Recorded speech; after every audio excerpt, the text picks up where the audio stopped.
Ram Ram sir.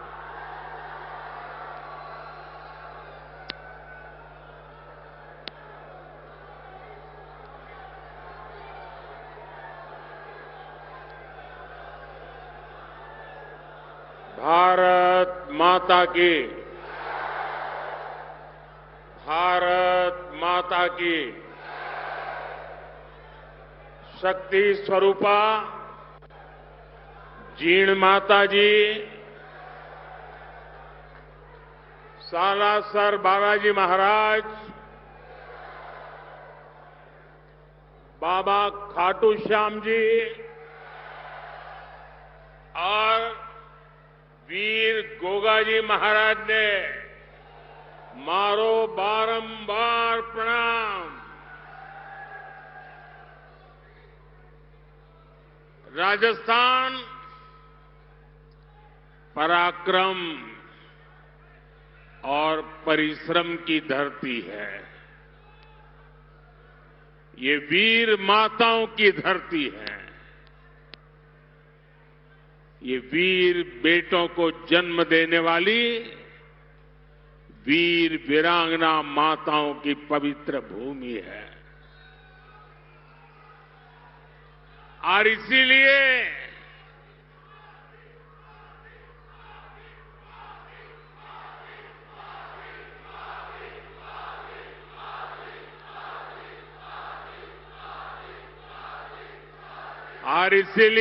Rajasthan जो ठान लेता है वो पत्थर की लकीर बन जाता है। और यही जज्बा मेरे सामने देख रहा हूं।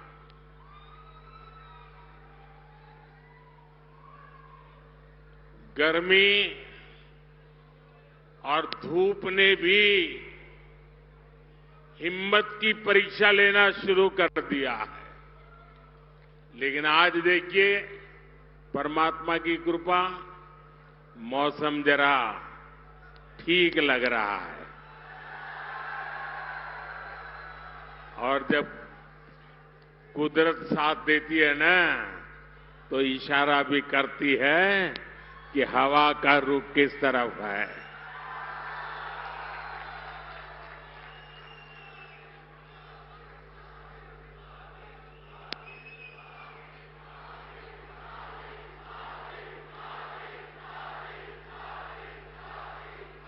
साथियों, राजस्थान का किसान,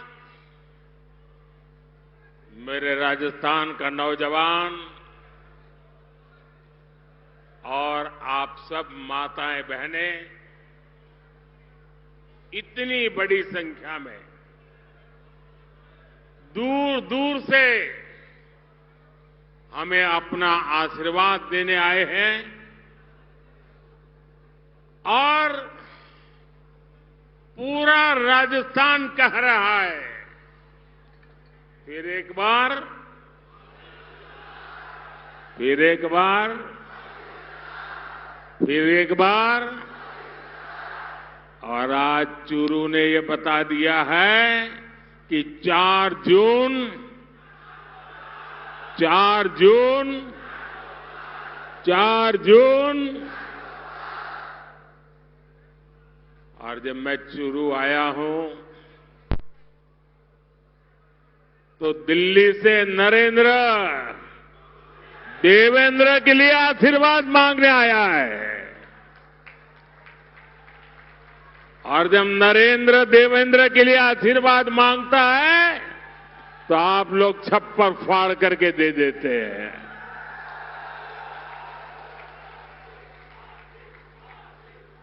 साथियों, बैठिए देवेंद्र जी। आज पूरा देश विकसित भारत होने के संकल्प पर काम कर रहा है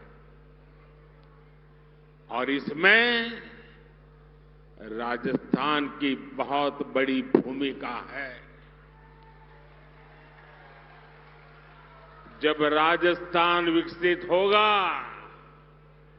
तो भारत भी विकसित होगा। बीते 10 साल में मोदी ने देश में जो काम किए हैं, उन्होंने विकसित भारत की नींव तैयार कर दी है। आज पूरी दुनिया हैरान है कि भारत इतनी तेजी से कैसे विकास कर रहा है। दुनिया को पता नहीं है कि भारत की इस मिट्टी की बात ही कुछ और है। हम जो ठान लेते हैं वो पूरा करके दिखाते हैं। पिछले 10 साल में आपने देश को बदलते देखा है। आप याद करिए, 10 साल पहले तब देश कितनी खस्ता हालत में था। कांग्रेस के बड़े बड़े घोटालों और लूट के कारण अर्थव्यवस्था चरमरा गई थी।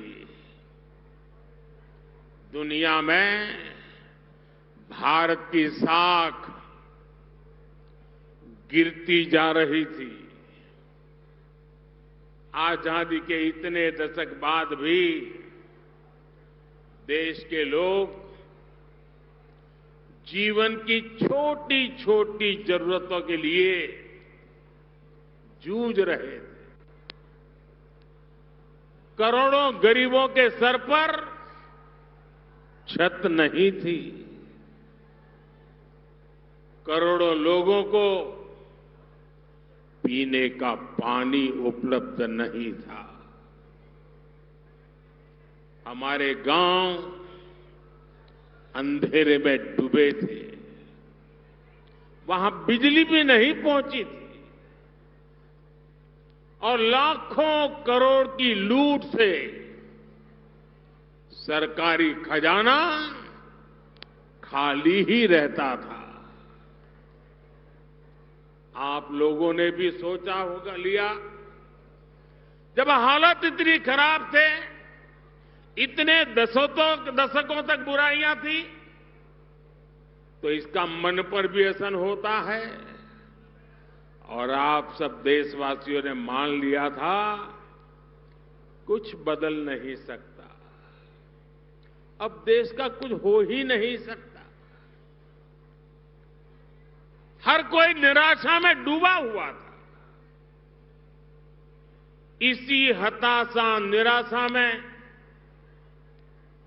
2014 में आपने गरीब के इस बेटे को अपनी सेवा का मौका दिया।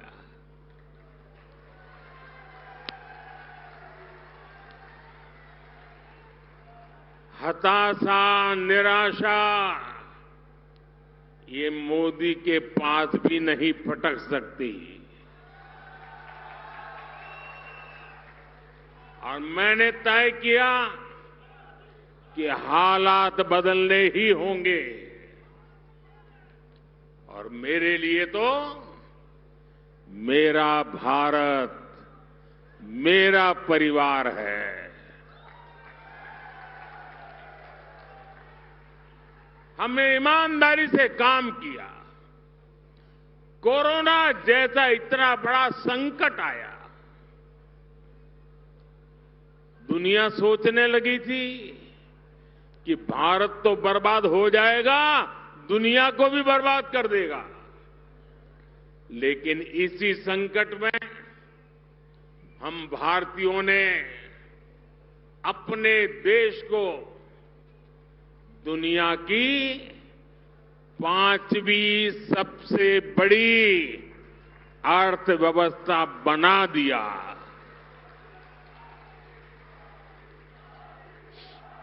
हम भी कह सकते थे भाई क्या करूं, पूरी दुनिया में आपदा आई है, हमारे यहां भी आपदा आई है, मैं क्या करूं। और हो सकता है देश वाले मान भी लेते, लेकिन मोदी ने वो रास्ता नहीं चुना। चुनौतियों को चुनौती देना, यही तो हमारी मिट्टी की ताकत होती है।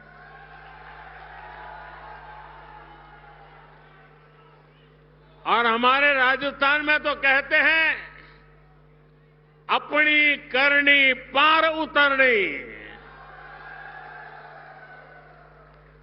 हमने परिश्रम किया और परिणाम ला करके दिखा दिया। 10 वर्षों में हमने करोड़ों गरीबों को प्रधानमंत्री आवास योजना के तहत पक्के आवास दिए, पक्के घर दिए। जिनकी 3-3, 4-4 पीढ़ी झुग्गी झोपड़ी में जिंदगी गुजारती थी, जो फुटपाथ पर जीने के लिए मजबूर थे, ऐसे करोड़ों लोगों को पक्के घर दिए। और मुझे खुशी इस बात की है कि हमने जो पक्के घर दिए ना, उसमें अधिकतर पक्के घर मेरी माताओं, बहनों, बेटियों के नाम पर है। वरना हम तो जानते हैं, हमारी समाज रचना ऐसी रही है कि घर होगा तो पुरुष के नाम पर, गाड़ी होगी पुरुष के नाम पर, खेत होगा पुरुष के नाम पर, दुकान होगी पुरुष के नाम पर, सब कुछ पुरुष के नाम पर। मोदी ने तय कर लिया कि सरकार जो घर देगी वो मेरी महिलाओं के नाम पर होगा। आप याद करिए, पहले जब घर बनाने के नाम पर योजनाएं आती थी, तब क्या होता था? गरीब को पता भी नहीं चलता था।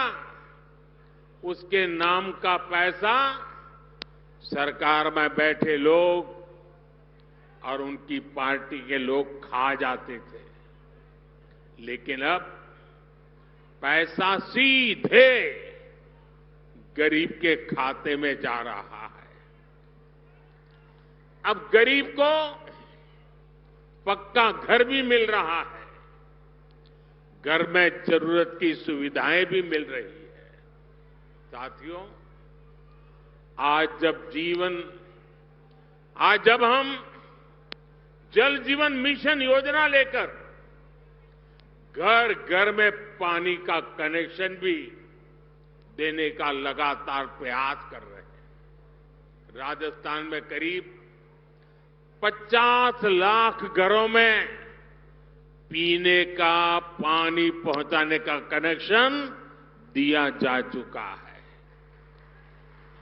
कांग्रेस सरकार हमारी इस योजना में भी भ्रष्टाचार करने का मौका नहीं छोड़ती थी। अब उन कमियों को भी दूर किया जा रहा है। वहां पीछे सुनाई नहीं देता क्या? सुनाई दे रहा है? अच्छा, ये तो आपका उत्साह है इसलिए।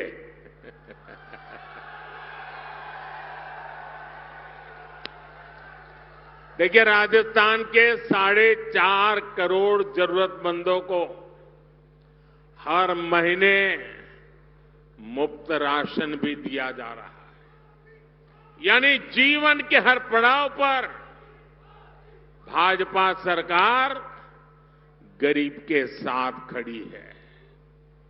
जो काम इतने दशक में नहीं हुए, वो हमने 10 साल में करके दिखाए।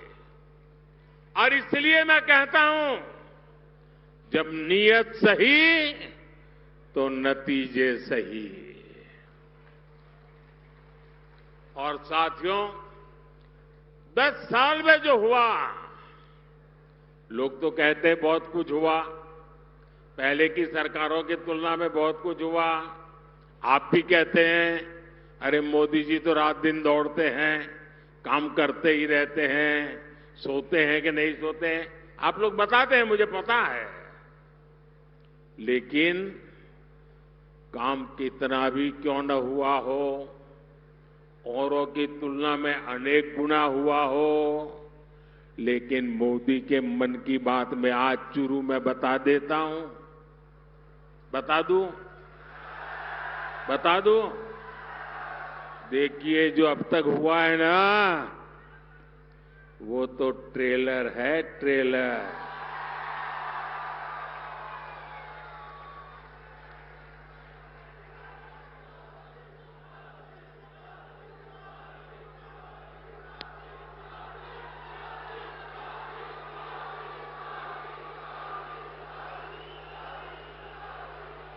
आप आजकल बड़ी बड़ी होटल में खाना खाने जाते हैं ना, तो पहले एपेटाइजर लेकर के आते हैं।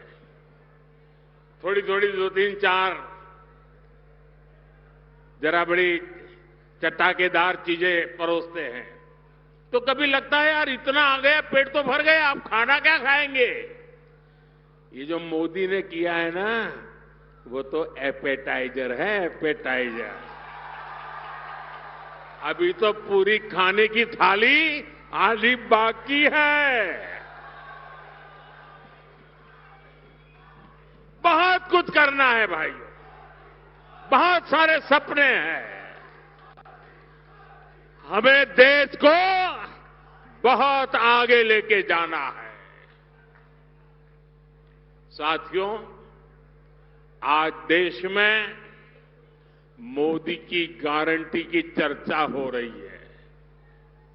मोदी की गारंटी कैसे पूरी होती है और कितनी रफ्तार से पूरी होती है, राजस्थान उसका बहुत बड़ा उदाहरण है। मैंने मेरी माताओं बहनों को गारंटी दी थी कि गरीबों का उज्ज्वला सिलेंडर सस्ता किया जाएगा। ये गारंटी पूरी हो गई है। मैंने युवाओं को गारंटी दी थी कि बीजेपी सरकार बनते ही कांग्रेस के पेपर लीक इंडस्ट्री के खिलाफ जांच बिठाई जाएगी। ये गारंटी भी पूरी हो गई है। मैंने ये भी गारंटी दी थी कि राजस्थान का मेरा किसान, शेखावटी के मेरे लोगों के लिए पानी की समस्या को खत्म किया जाएगा। जिस ईआरसीपी प्रोजेक्ट को कांग्रेस ने लटका कर रखा था, हमने उसे न केवल स्वीकृत किया बल्कि तेजी से काम भी जारी है। इससे पीने के पानी और लाखों हेक्टेयर जमीन को सिंचाई का भी लाभ मिलेगा। हमने हरियाणा से समझौता करके शेखावटी में पानी लाने का रास्ता भी साफ कर दिया है। भाइयों और बहनों, भाजपा जो कहती है वो जरूर करती है। दूसरी पार्टियों की तरह भाजपा केवल घोषणा पत्र नहीं जारी करती, हम तो संकल्प पत्र लेकर के आते हैं। 2019 में हमने जो संकल्प पत्र जारी किया था, उसके ज्यादातर संकल्प पूरे हो चुके हैं। और 2 साल कोविड के संकट के बावजूद भी मोदी ने आपको जो वादा किया था, वो वादा पूरा करने के लिए एड़ी चोटी का जोर लगा दिया है। राजस्थान के मेरे भाई बहन,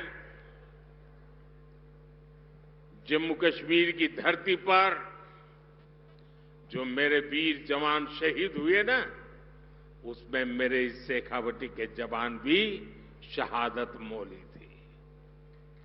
उस जम्मू कश्मीर जहां पर मेरे राजस्थान के वीरों का रक्त आज वो जम्मू कश्मीर से आर्टिकल 370 खत्म हो गया।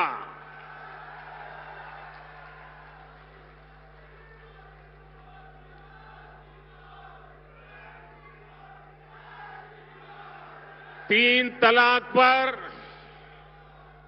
कानून हमारी मुस्लिम बहनों की मदद कर रहा है। और मेरी मुसलमान माताएं बहनें समझे, ये तीन तलाक आपके जीवन पर तो खतरा था ही था। मेरी मुस्लिम बेटियों के सर पर तलवार लटकती रहती थी। मोदी ने आपकी रक्षा तो की है, लेकिन मोदी ने हर मुस्लिम परिवार की भी रक्षा की है, क्योंकि मुस्लिम परिवार का वो पिता वो कभी सोचता था कि बेटी की शादी करके भेजा तो है, 2-3 बच्चे हो जाएंगे, उसके बाद अगर वो 3 तलाक करके वापस भेज देगा तो मैं बेटी को कैसे संभालूं। भाई को लगता था अगर 3 तलाक के कारण मेरी बहन घर वापस आ गई तो मेरा परिवार कैसे चलेगा। हर मां को लगता था कि इतने उत्साह और उमंग के साथ बेटी को शादी करके भेजा है, लेकिन 3 तलाक कह करके अगर बेटी को लौटा दिया तो मेरी बेटी की जिंदगी का क्या होगा। यानी पूरा परिवार 3 तलाक के नाम पर लटकती तलवार के नीचे मुसीबत में जिंदगी गुजारता था। मोदी ने सिर्फ मुस्लिम बहनों को नहीं, सभी मुस्लिम परिवारों की जिंदगी को बचाया है। लोकसभाओं में महिलाओं के लिए आरक्षण का कानून भी संसद ने पारित कर दिया है। ये भाजपा ही है जिसका संकल्प पत्र भी अपने आप में एक गारंटी माने जाना लगा है।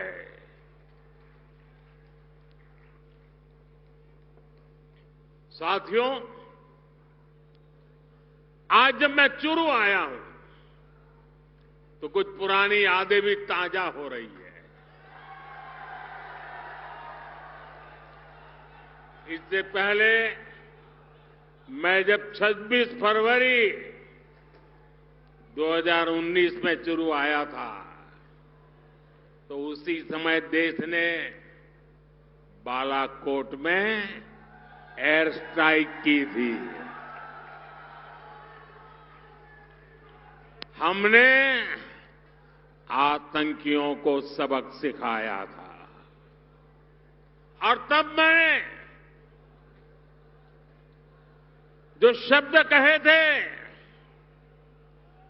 चूरू की धरती पर जिन शब्दों को मैंने दोहराया था, मैं आज फिर एक बार इस वीरों की धरती पर आया हूं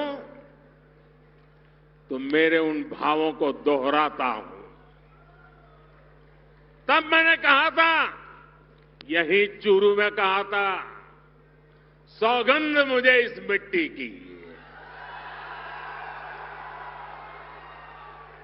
सौगंध मुझे इस मिट्टी की, मैं देश नहीं मिटने दूंगा, मैं देश नहीं रुकने दूंगा, मैं देश नहीं झुकने दूंगा। मेरा वचन है भारत मां को, तेरा शीश नहीं झुकने दूंगा।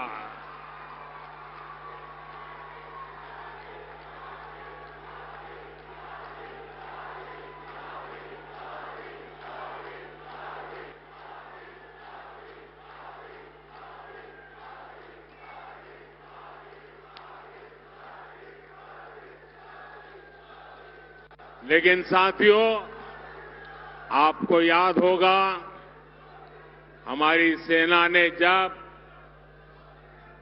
सर्जिकल स्ट्राइक और एयर स्ट्राइक की, तब कांग्रेस और उसके साथी क्या भाषा बोल रहे थे?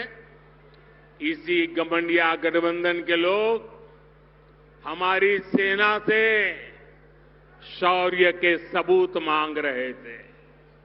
भाइयों और बहनों, सेनाओं का अपमान, देश का विभाजन, ये कांग्रेस पार्टी की पहचान है।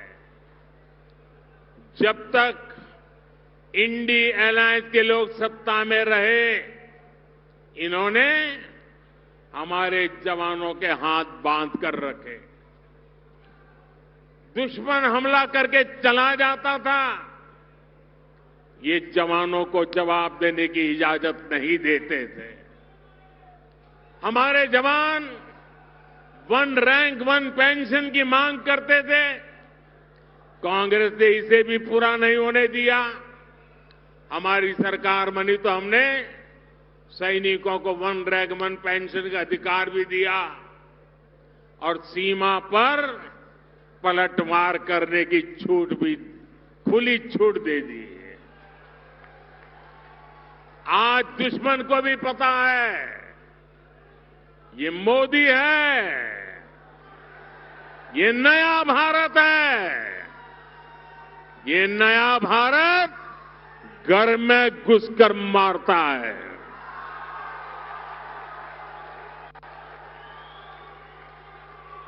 साथियों,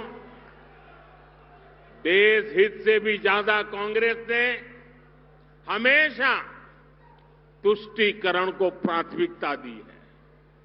ये लोग तुष्टीकरण के लिए किस हद तक जा सकते हैं, ये देश ने देखा है। ये वो लोग हैं जिन्होंने कोर्ट में जाकर कहा था कि प्रभु श्री राम तो काल्पनिक है।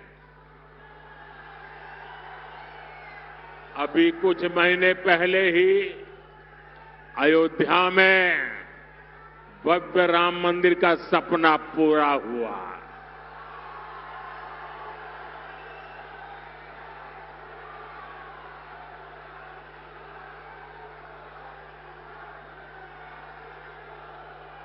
पूरा देश प्राण प्रतिष्ठा का उत्सव मना रहा था,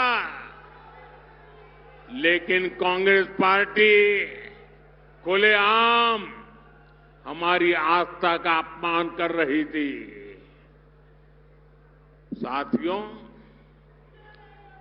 देश ने कांग्रेस के पापों की हमेशा कीमत चुकाई है। और अभी तो एक मुझे पत्रकार बता रहे थे कि कांग्रेस पार्टी ने एक एडवाइजरी निकाली है और एडवाइजरी भी इतनी डरे डरे निकाली है। उन्होंने कांग्रेस की सभी इकाइयों को कहा है कि अयोध्या राम मंदिर की चर्चा अगर निकल पड़े तो मुंह पे ताला लगा देना, कुछ बोलना ही मत। उनको लगने लगा है कि अगर राम का नाम लिया तो पता नहीं कब राम राम हो जाए। ये हाल हो गया उनका, एडवाइजरी निकालनी पड़ रही है। भाइयों बहनों, हमारा देश, हमारी आस्था, इनका इतना घोर अपमान ये देश सह नहीं सकता है। लेकिन भाइयों बहनों, अब जब इन परिवारवादी भ्रष्टाचारियों की लूट का हिसाब हो रहा है तो ये सब एक हो गए हैं। मैं कहता हूं भ्रष्टाचार हटाओ, तो वो कहते हैं भ्रष्टाचारी बचाओ। अब मुझे बताइए, भ्रष्टाचार हटना चाहिए कि नहीं हटना चाहिए? देश को भ्रष्टाचार से मुक्त करना चाहिए कि नहीं करना चाहिए? भ्रष्टाचार ने देश को बर्बाद किया है कि नहीं किया है? भ्रष्टाचार ने नौजवानों के सपनों को चूर चूर किया है कि नहीं किया है? क्या अगर मैं भ्रष्टाचार के खिलाफ लड़ाई लड़ता हूं कि सही है कि गलत है? सही है कि गलत है? मैं भ्रष्टाचार के खिलाफ लड़ाई जारी रखूं, आपके आशीर्वाद है, पूरी ताकत से आशीर्वाद मिलेंगे।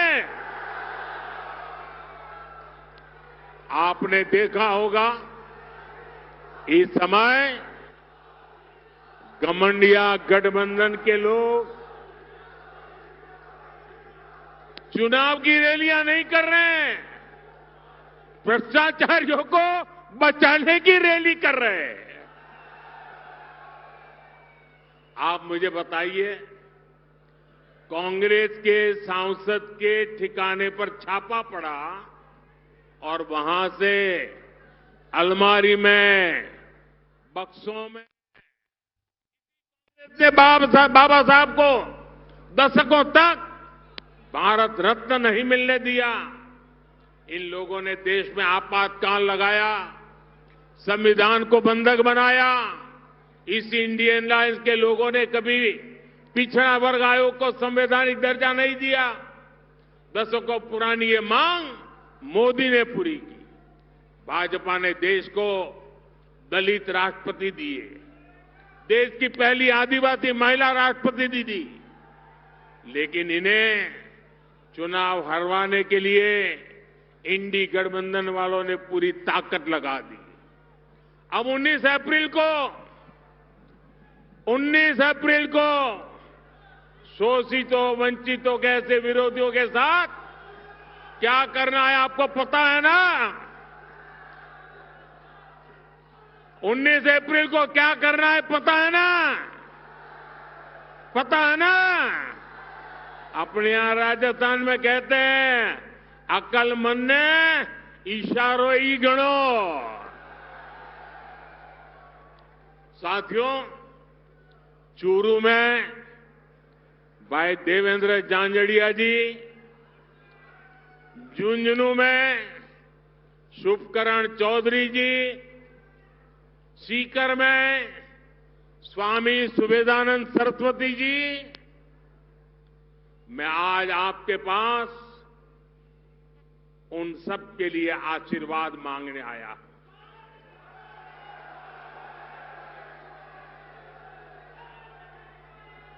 और आप में से बहुत कम लोगों को पता होगा, मैं आज बता देना चाहता हूं,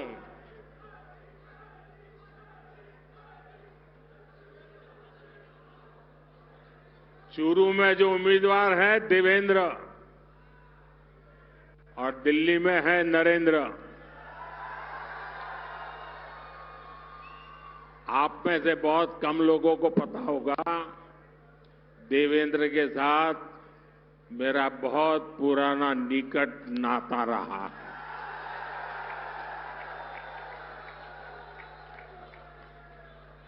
और जब मैं देवेंद्र को पहली बार मिला, जब मैंने उसकी मां की बातें सुनी, मेरे मन को छू गया कि मेरे देश की आन बान के शान के लिए शेखावटी की गरीब मां, अनपढ़ मां, अपना बेटा जिसका शरीर मुसीबतों से गुजारा करने वाला शरीर है, लेकिन उसको भी दुनिया में देश का नाम रोशन करने के लिए मां प्रेरित करती है। और देवेंद्र भी गरीबी की परवाह किए बिना जी जान से जुट करके भारत का सम्मान बढ़ाया है। देवेंद्र को टिकट देने के पीछे मोदी का मकसद यही था कि जो गरीब मां का बेटा होता है, उसके सपने भी पूरे होने चाहिए। मोदी का देवेंद्र को टिकट देने का मकसद यही था कि मेरे देश के जो खिलाड़ी हैं, पूरे हिंदुस्तान के खेल जगत के बेटे बेटियां हैं, उनको प्रोत्साहन मिले कि आपका खेल का कार्यकाल ये देश कभी भूलने वाला नहीं है, और उसका सिंबल ये हमारा देवेंद्र है। और इसलिए मैं चुरू वासियों से विशेष रूप से ऐसा गरीबी से ही लड़ा, ऐसा नहीं, दुनिया में जाकर के देश का डंका बजाया, ऐसे मेरे साथी को, चाहे वो चुरू हो, झुंझुनू हो या सीकर हो, आप भारतीय जनता पार्टी को भरपूर आशीर्वाद दीजिए। और मैं आपको विश्वास दिलाता हूं, आपके सपनों को पूरा करने के लिए मैं एड़ी चोटी का जोर लगा दूंगा जी।